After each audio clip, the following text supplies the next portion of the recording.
دین و دنیا کی تمام بھلائیاں دلانے والی دعا۔ بسم اللہ الرحمن الرحیم۔ نعمتیں اپنے عام کر ہم پر، کھول دے رحمتوں کے در ہم پر، سیدھے راستے پہ ڈالنے والے، قسمتوں کو اجالنے والے۔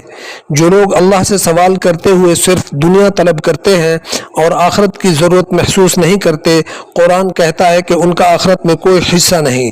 مومنوں کی دعائیں دونوں جہان کی بھلائی و کامیابی والی ہوتی ہیں۔ اسی غرض کی خاطر رحمان الرحیم پروردگار نے اہل ایمان کو ایسی کامل و جامع دعا تلقین و نصیحت فرمائی ہے کہ جس کے سامنے دین و دنیا کی تمام بھلائیاں جمع اور تمام برائیاں دور ہو جاتی ہیں۔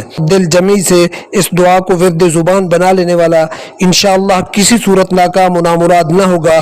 دعا یہ ہے: ربنا آتنا فی الدنیا حسنۃ وفی الآخرۃ حسنۃ وقنا عذاب النار۔